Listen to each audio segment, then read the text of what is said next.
Good day mga kahabi! Isa na namang napakagandang araw sa ating lahat mga kahabi, no? Andito naman tayo sa ating area. Umuwi naman ako ngayon this weekend para i-check yung ating mga alagang mga fancy chicken. And of course, papakita ko sa inyo mga kahabi kung ano yung manok na ating i-entry ngayong fancy chicken show para this coming September 2 dito sa General Santos Tona Festival. Ayan, last year din kasi sumali din tayo, naging champion. Pinalad kahit papano, but this time ibang manok na naman yung ating isasalang kasi nga yung mga tsabo ko lugon lahat, so hindi siya desirable na isali sa show kasi nga ang pangit pa, kulang-kulang yung mga balahibo. Kaya this time ang isasali natin yung ating si Dungdong, yung ating cochin ball na nag-iisa, and malalaman natin baka meron pa tayong pwedeng isasali this coming September. Kaya stay tuned mga kahabi! Siya nga pala mga kahabi, ipapakita ko sa inyo kung sino-sino yung ating tawag nito i-entry this coming September fancy chicken show. Isa na yan si Dungdong, yung ating cochin ball na cock. Ipapakita ko sa inyo.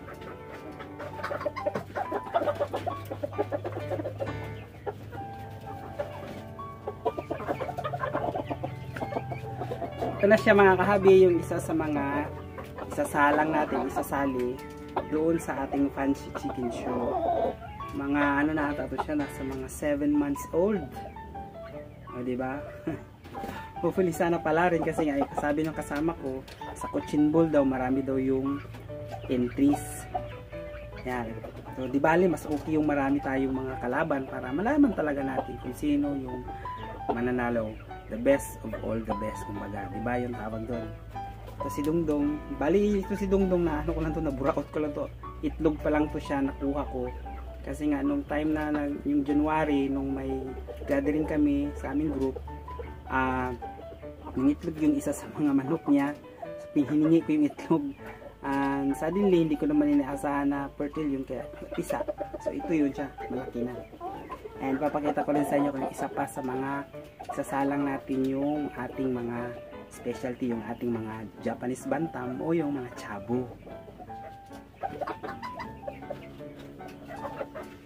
Actually mga kahabi, sa chabo is dalawa sila pair. Yan, ito.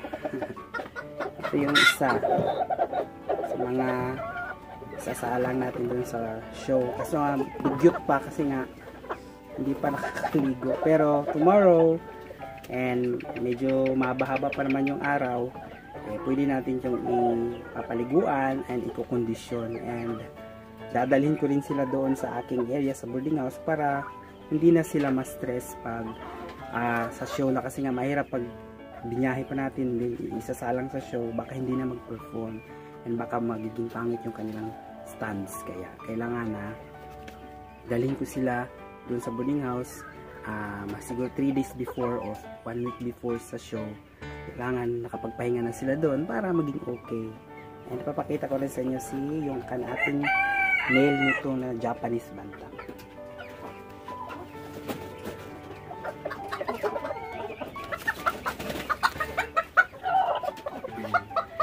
Ito na guys, si Bugtong yung nag-iisang anak ni Marites na namatay din. Ito lang yung palahi niya, nag-iisa, si Bugtong. Ito lang kasi yung candidate natin na pwede kasi nga medyo kompleto pa yung balahibo niya sa katawan. Unlike dun sa iba, mga lugon lahat, ang papangit. Walang mga balahibo sa buntot, ito ganyan. Ito parang malapit na rin itong manglugon. Kahit paano this coming September 2, sana hindi mabawasan yung balahibo niya sa buntot. Para kahit paano is okay din para makita ng ating mga netizens. Yan si Dungdong, ating candidate is coming September 2. Diba? Kulang lang sila sa ligo mga kahabi para maging presentable sila this coming show. Ayan, si Dungdong. Ay, Dungdong, si Bugtong.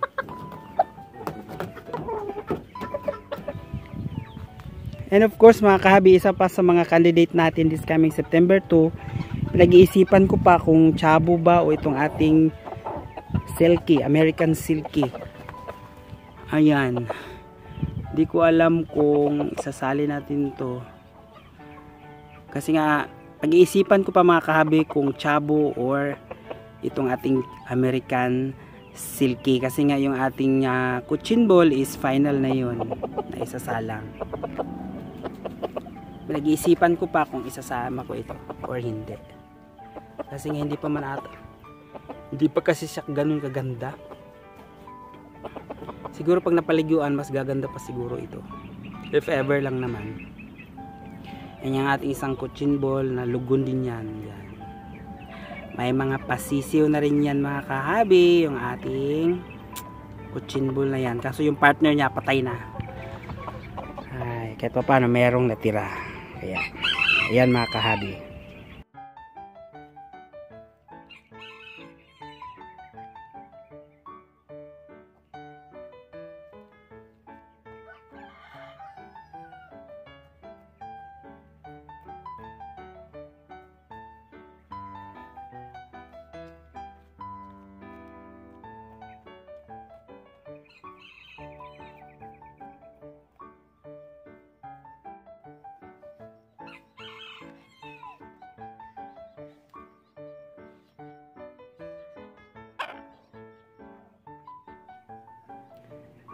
Ito na nga mga kahabi, gaya ng sinabi ko kanina, andito na tayo sa boarding house kung saan ako nakatira, and dinala ko na rin yung mga alaga nating pang isasalang natin sa show this coming September 2. Ito na po, nasa karton natin, ayan.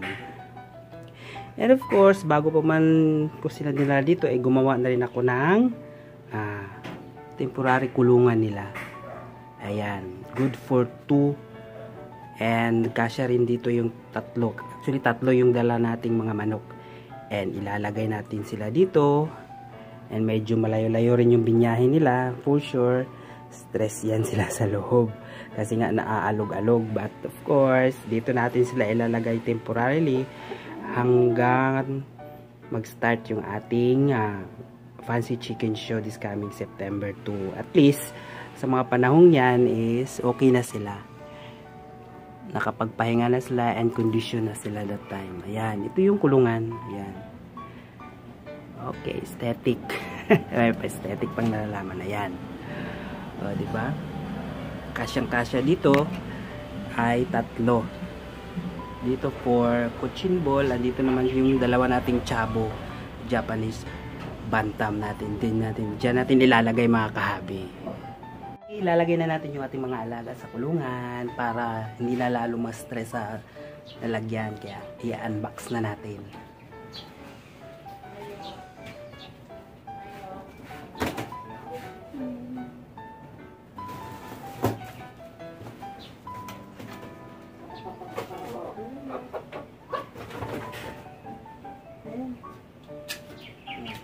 Kasi yung bagong ligo. Amoy ano pa, medyo basa pa nga siya mga kahabi, oh. Lalagay na natin siya.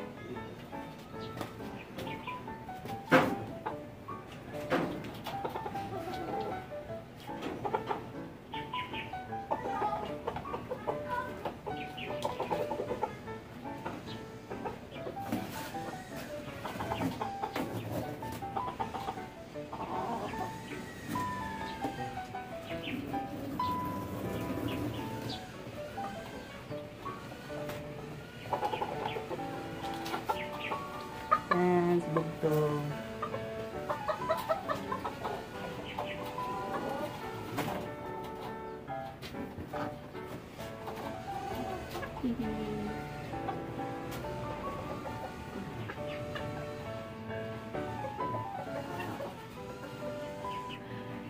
Ayan na sila mga gabi.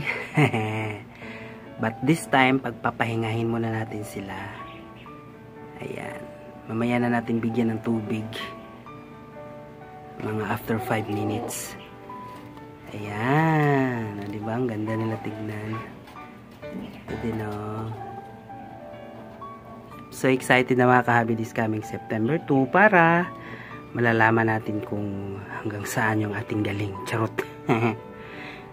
Ayan. Parang may sugat yung kuko ng ating manok ba? Kailangan nating putulan ng kuko.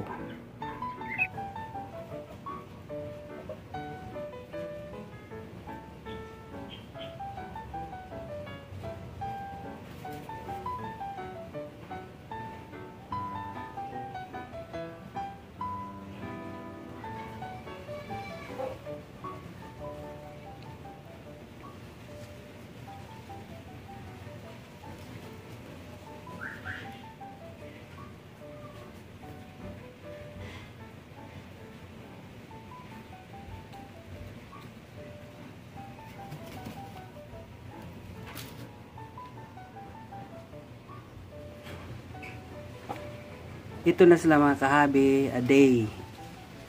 Nung dinala ko sila dito, inilabas ko muna sila para mainitan kahit papaano.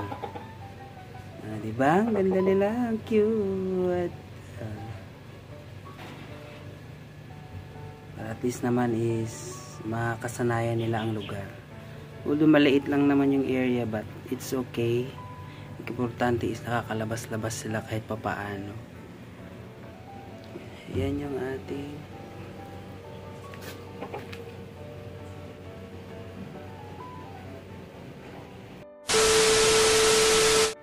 at ayan nga mga kahabi, maraming salamat po sa inyong lahat sa patuloy na pagsubaybay at pagtangkilik sa ating mini vlog, and I'm so glad and thankful and grateful dahil nga hanggang ngayon is patuloy pa rin tayong namayagpag. Hindi, patuloy pa rin tayong nagpo-vlog dahil na rin sa tulong ninyo mga kahabi. Despite of anything else, I'm so grateful pa din, and andito na po tayo sa aking area kung saan ako nakatira ngayon sa aking boarding house, kung saan andito na yung ating mga alaga na isasalang natin sa Fancy Chicken Show this coming Tuna Festival here in General Santos City. And sa mga baguhan pa lang, please don't forget to like, share, and subscribe para maging updated pa kayo sa mga bago pang mga uploads mga kahabi. And maraming salamat po, at lagi nating tatandaan na walang magiging isang kayo, isang tuka. Kung ikaw ay matyaga, always po may nilaga mga kahabi. Hanggang sa muli, maraming salamat. Paalam!